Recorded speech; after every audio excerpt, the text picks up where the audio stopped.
Assalamualaikum warahmatullahi wabarakatuh. Perkenalkan, nama saya Lailatul Badriyah dari Prodi S1 Kebidanan Universitas Nahdlatul Ulama Surabaya. Di sini saya akan menjelaskan tentang adaptasi bayi baru lahir terhadap kehidupan luar uterus, kemudian manajemen bayi baru lahir, rawat gabung, dan konsep dasar pencegahan infeksi pada bayi baru lahir. Untuk yang pertama, saya akan menjelaskan tentang adaptasi bayi baru lahir terhadap kehidupan di luar uterus. Adaptasi bayi baru lahir terhadap kehidupan di luar uterus yaitu merupakan suatu penyesuaian bayi baru lahir dari dalam uterus ke luar uterus, yaitu karakteristiknya usia 37 sampai 42 minggu, berat badan lahir 2.500 sampai 4.000 gram, panjang badan 48 sampai 52 cm, lingkar dada 30 sampai 35 cm, lingkar kepala 33 sampai 35 cm, dapat bernafas dengan teratur dan normal, organ fisik lengkap dan dapat berfungsi dengan baik. Kemudian faktor yang mempengaruhi kehidupan di luar uterus yaitu ada 3. Yang pertama, riwayat antepartum ibu dan bayi baru lahir, misal terpapar zat toksik atau racun, sikap ibu terhadap kehamilannya, dan pengalaman pengasuhan bayi. Yang kedua, riwayat intrapartum ibu dan bayi baru lahir, misal lama persalinan, tipe analgesik atau anestesi intrapartum. Kemudian yang ketiga ada kapasitas fisiologis bayi baru lahir untuk melakukan transisi dari kehidupan intrauterin ke kehidupan ekstrauterin. Yang kedua, saya akan menjelaskan tentang masa transisi adaptasi bayi baru lahir. Masa transisi ini yaitu periode adaptasi terhadap kehidupan keluar rahim yang berlangsung selama 1 bulan atau lebih setelah kelahiran. Masa transisi ini dibagi menjadi 2, yaitu ada periode transisi dan periode pasca transisi. Periode transisi ini sendiri dibagi menjadi 3, yaitu yang pertama ada periode pertama reaktivitas. Periode ini berakhir 30 menit setelah kelahiran. Karakteristiknya pernafasan cepat 80 X per menit, pernafasan cuping hidung, ekspirasi mendengkur dan adanya retraksi, menangis kuat dan refleksi menghisap kuat, terjadi fluktuasi warna dari merah jambu ke pucat sianosis.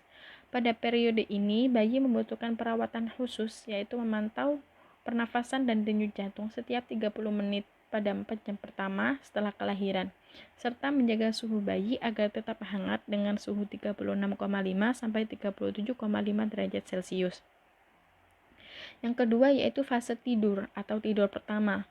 Fase ini merupakan interval tidak responsif relatif atau fase tidur yang dimulai dari 30 menit setelah periode pertama reaktivitas dan berakhir pada 2-4 jam. Karakteristiknya frekuensi pernafasan dan denyut jantung menurun kembali ke nilai dasar, warna kulit cenderung stabil, terdapat akrosianosis dan bisa terdengar bising usus. Yang ketiga ada periode kedua reaktivitas, yaitu periode ini berakhir sekitar 4-6 jam setelah kelahiran. Karakteristiknya bayi memiliki tingkat sensitivitas yang tinggi terhadap stimulus internal dan lingkungan. Kemudian periode yang kedua yaitu periode pasca transisi.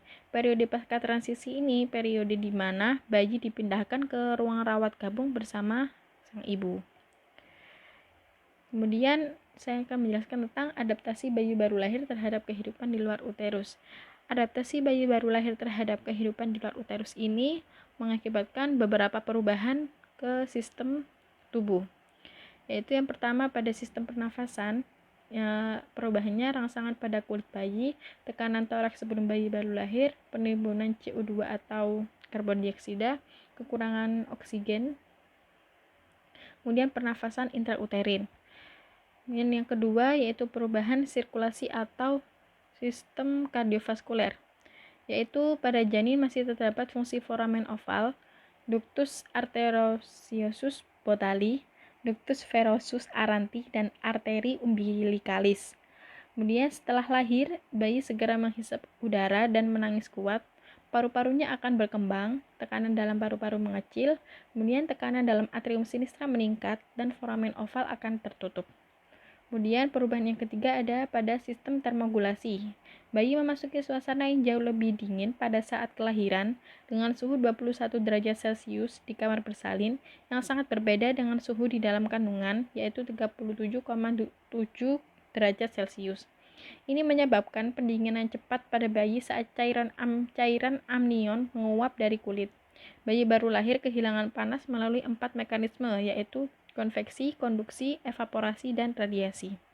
Kemudian yang keempat, ada perubahan metabolisme glukosa. Setelah tali pusat diikat atau diklem, maka kadar glukosa akan dipertahankan oleh si bayi itu sendiri, serta mengalami penurunan waktu yang cepat, yaitu 1-2 jam. Koreksi penurunan kadar gula darah dapat dilakukan dengan 3 cara, yaitu melalui penggunaan ASI, melalui penggunaan cadangan glikogen atau glikogenolisis, kemudian melalui pembuatan glukosa dari sumber lain terutama lemak atau gluconeogenesis. Kemudian yang kelima ada sistem gastrointestinal, yaitu proses menghisap dan menelan sebelum lahir sudah dimulai. Refleks gumoh dan batuk sudah terbentuk ketika bayi lahir. Kemampuan menelan dan mencerna makan masih terbatas. Mengikat hubungan esofagus bawah dan lambung masih belum sempurna, yang dapat menyebabkan gumoh dan kapasitasnya sangat terbatas, kurang lebih 30 derajat Celcius. Kemudian yang keenam ada sistem imunologi atau sistem kekebalan tubuh.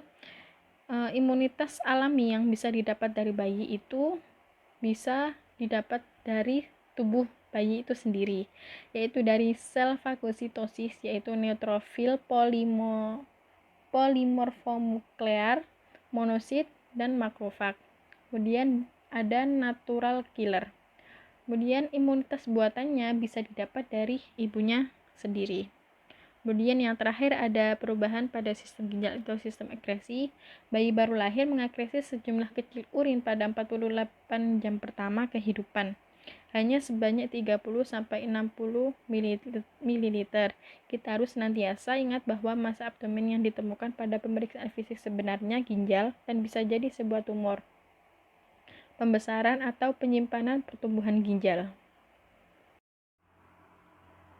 Selanjutnya, saya akan menjelaskan tentang manajemen bayi baru lahir. Manajemen bayi baru lahir yaitu kita melakukan penilaian sebelum dan sesudah lahir.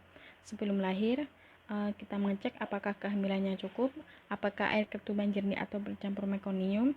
Kemudian sesudah lahir, apakah bayi itu menangis atau bernafas atau tidak menggap-menggap, apakah tinus otot bayi baik atau bergerak aktif. Jika pada bayi itu cukup bulan, ketubannya jernih, bayi menangis atau bernafas, tonus otot bayi baik atau bergerak aktif, maka kita lakukan asuhan bayi baru lahir normal.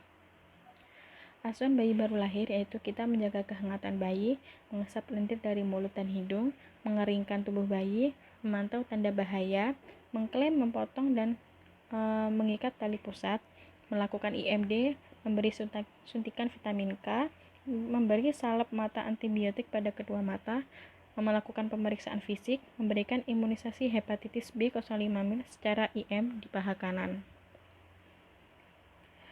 Kemudian saya akan selanjutnya menjelaskan tentang rawat gabung.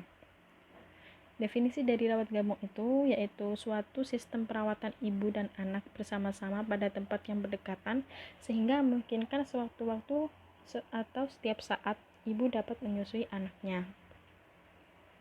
Tujuan dari rawat gabung itu sendiri yaitu memberikan bantuan emosional, penggunaan ASI, mencegah infeksi, pendidikan kesehatan, memberikan stimulasi dini tentang tumbuh kembang bayi, memenuhi hak bayi dan ibu untuk selalu berada di sampingnya.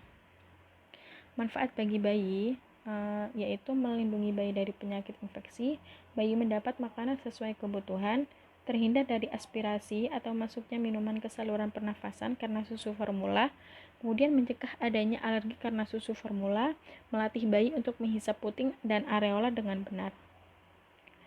Kemudian memperlancar pengeluaran mekonium, yaitu dan yang terakhir pertambahan berat badan bayi lebih cepat karena disusui lama.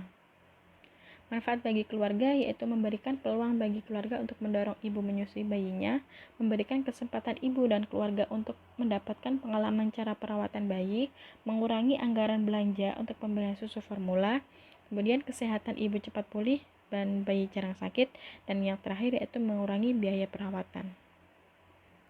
Sasaran dan syarat rawat gabung. Sasarannya yaitu bayi lahir spontan. Jika lahir dengan tindakan, maka rawat gabung dapat dilakukan setelah bayi cukup sehat, refleksi sebaik, dan tidak ada tanda infeksi. Bayi yang lahir dengan anestesi umum, rawat gabung dilakukan setelah ibu dan bayi sadar penuh. Bayi tidak asfiksia 5 menit pertama, umur kehamilan 37 minggu atau lebih, berat badan 2000 sampai 2500 gram atau lebih, tidak terdapat tanda-tanda infeksi intrapartum. Bayi dan ibu sehat. Syarat rawat gabung yaitu ada bayi, ibu, ruang, petugas, dan sarana. Keuntungan dari rawat gabung yaitu menggalakkan penggunaan ASI, kontak emosi ibu dan bayi lebih dini dan lebih berat. Ibu dapat belajar merawat bayi, mengurangi ketergantungan ibu pada bidan, berkurangnya infeksi silang, dan mengurangi beban perawatan terutama dalam pengawasan.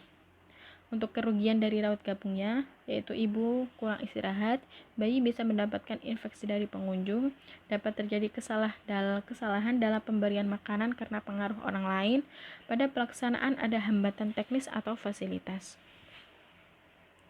Selanjutnya, yang terakhir saya akan menjelaskan tentang konsep dasar pencegahan infeksi pada bayi baru lahir. Definisinya yaitu merupakan penataksanaan awal yang harus dilakukan pada bayi baru lahir karena bayi baru lahir sangat rentan terhadap infeksi. Prinsip umum dari pencegahan infeksi yaitu memberikan perawatan rutin kepada bayi baru lahir, mempertimbangkan setiap orang berpotensi menularkan infeksi, mencuci tangan atau gunakan bersih tangan, memakai pakaian pelindung dan sarung tangan. Kemudian menggunakan teknik aseptik, memegang instrumen tajam dengan hati-hati, membersihkan unit perawatan khusus bayi baru lahir secara rutin, memisahkan bayi dan yang menderita infeksi untuk mencegah infeksi nosokomial. Tindakan umum pencegahan infeksi pada bayi baru lahir yaitu mencuci tangan secara seksama sebelum dan setelah melakukan kontak dengan bayi, memakai sarung tangan bersih pada saat menangani bayi yang belum dimandikan, memastikan semua peralatan termasuk klem gunting dan benang tali pusat telah didesinfeksi tingkat tinggi atau steril, memastikan bahwa semua pakaian, handuk, selimut, serta kain yang digunakan untuk bayi telah dalam keadaan bersih. Memastikan bahwa pertimbangan, pita pengukur, termometer, stetoskop, dan benda-benda lainnya yang akan bersentuhan dengan bayi dalam keadaan bersih. Membersihkan muka, pantat, dan tali pusat bayi baru lahir dengan air bersih, hangat, dan sabun setiap hari. Menjaga bayi dari orang-orang yang menderita infeksi dan memastikan orang yang memegang wajah sudah cuci tangan sebelumnya. Menganjurkan ibu menjaga kebersihan diri, terutama payudara, dengan mandi setiap hari. Jenis pencegahan infeksi pada neonatus yaitu yang pertama ada pencegahan infeksi pada tali pusat, pencegahan infeksi pada kulit, pencegahan infeksi pada mata bayi baru lahir, kemudian yang terakhir ada imunisasi. Terima kasih, mohon maaf apabila dari penjelasan saya tadi mungkin masih ada banyak kekurangan. Saya mohon maaf yang sebesar-besarnya. Saya akhiri. Wassalamualaikum warahmatullahi wabarakatuh.